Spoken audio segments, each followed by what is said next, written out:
High বন্ধুরা, আমি দেব। বাংলা সিনেমার একজন সফল জনপ্রিয় অভিনেতা হলেন দেব।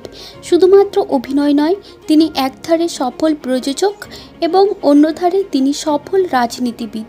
বর্তমানে সর্বভারতীয় তৃণমূল কংগ্রেসের সাংসদ তিনি। 2014 সালে মহানায়ক অ্যাওয়ার্ডের সাথে সাথে কলকাতা টাইমসে প্রকাশিত 25 জন আকাঙ্ক্ষিত ব্যক্তির মধ্যে দেবের নাম থাকে সবথেকে প্রথমে। কিন্তু কেমন ছিল দেবের জীবন? একটি সাধারণ ঘরের ছেলে যার বাবা কিনা খাবার পরিবেশন করত, আজ তার এই অসাধারণ সাফল্যের কাহিনী পেশ করব আপনাদের সামনে। বর্তমান সময়ে দেব একজন সফল অভিনেতা, প্রযোজক, রাজনীতিবিদ। কিন্তু তার এই পথ মোটেও কিন্তু সহজ ছিল না।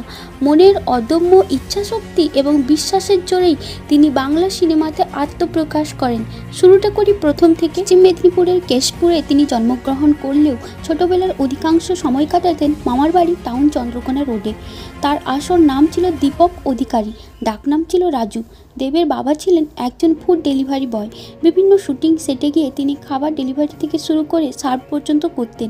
এমনকি দেব নিজের মুখে একবার ইন্টারভিউ দিতে গিয়ে বলেন তিনি নিজেও খাবার পরিবেশন করেছেন, এমনকি প্লেট পর্যন্ত পরিষ্কার করেছেন। শুটিং স্পটে এই বারবার যাতায়াতের মধ্য দিয়েই হয়তো তার মধ্যে অভিনেতা হবার ইচ্ছা জেগে ওঠে। এখান থেকেই শুরু হয় তার যাত্রার পথ। কম্পিউটারে ডিপ্লোমা করার পর কিশোর নমিত কাপুর অভিনয় একাডেমি থেকে তিনি অ্যাক্টিং কোর্স কমপ্লিট করে। তার প্রথম ছবি অগ্নিশপথ, যেখানে তিনি রচনা ব্যানার্জির বিপরীতে কাজ করেছিলেন। যদিও তার প্রথম ছবি ফ্লপ হয়, কিন্তু তিনি হার মানেননি। নিজের ভুল থেকে শিক্ষা নিয়ে নিজেকে আরও ইমপ্রুভ করে আই লাভ ইউ মুভিতে নিজেকে কামব্যাক করান। আর এই সিনেমা ছিল তার জীবনের টার্নিং পয়েন্ট। এখান থেকে তিনি যে সফলতা অর্জন করেছিলেন, তারপর থেকে তাকে আর পিছন ফিরে ঘুরে তাকাতে হয়নি।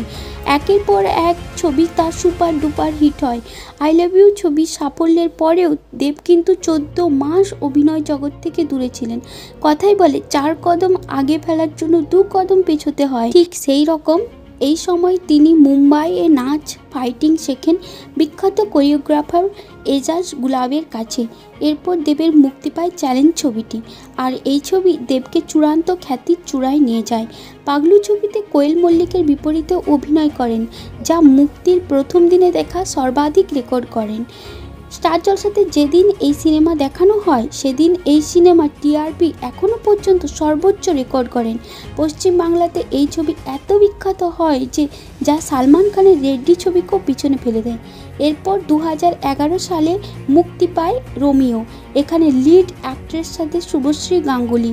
এই ছবিটি সর্বস্তরের লোকের কাছে, এমনকি সমালোচকের কাছ থেকেও প্রশংসা লাভ করে। শুভশ্রী এবং দেবের জুটি দর্শকের নজর কাড়ে। একের পর এক ছবিতে একসাথে কাজ করেন তারা। খোকাবাবু ছবিটি টানা 300 দিন থিয়েটারে চলেছিল। এই ছবির খোকাবাবু গানটি টলিউডের সবচেয়ে ব্যয়বহুল গান। তবে তার এই চ্যালেঞ্জ টু গানটি পরবর্তীকালে যদিও এই রেকর্ড ভেঙে দিয়েছিল। 2012 সালে রিলিজ হয় পাগলু 2। তা হিট হয়, কিন্তু পাগলুর মতো নয়। কিন্তু এই বছরে চ্যালেঞ্জ 2 মুক্তি পায়। বিপরীতে লিড অ্যাক্ট্রেস ছিলেন পূজা বোস। 270টি থিয়েটারে সারা ভারত জুড়ে একসাথে দেখানো হয় এবং এটি ব্লকবাস্টার হিট হয়। এরপরে খোকাবাবুর সিকুয়েলে বানানো হয় খোকা 420। ছবি দুটিও প্রচণ্ড হিট হয়। এরপর রংবাজ, চাঁদের পাহাড়, বুনো হাঁস, যোদ্ধা, বিন্দাস, এই সমস্ত ছবিগুলো তার সমস্ত ছবি হিট হয়। তার সাথে সাথে তিনি মনোনীত হয় সেরা অভিনেতা এবং সেরা অ্যাকশন হিরোতে। এখনও পর্যন্ত দেবের যে জনপ্রিয়তা সে একই রকমভাবে বজায় রেখেছেন। বাংলার ক্রাশ দেবের জন্য প্রায় সব মেয়েই পাগল। তাকে এক পলক দেখার জন্য তার অনুরাগীদের ভিড় সামলানো মাঝে মাঝে সত্যিই দুষ্কর হয়ে ওঠে। ব্যক্তিগত জীবন সম্পর্কে কোয়েল মল্লিক শুভশ্রী গাঙ্গুলির সাথে সম্পর্কে জড়ালেও এখন রুক্মিণীর সাথে রিলেশনে রয়েছেন। এরপর আসি তার রাজনীতিবিদ হবার গল্প। সিনেমার সাথে সাথে তার আত্মপ্রকাশ ঘটে রাজনীতিতে। ঘাটাল নিজের জন্মভূমিতে সাংসদ হিসাবে পরপর 2 বার জয়লাভ করে নিজের স্বপদে বহাল থেকেছেন। তবে সিনেমা কখনো কখনো তার ফ্লপ হয়েছে, কিন্তু তা বলে তিনি কখনো হতাশ হননি। নিজের ভুল থেকে শিক্ষা নিয়ে নিজেকে আরও ইমপ্রুভ করার পর পরের ছবিতে আত্মপ্রকাশ করেছেন তিনি। আর এইভাবেই সফলতার সর্বোচ্চ সিঁড়িতে আজ তিনি দাঁড়িয়ে।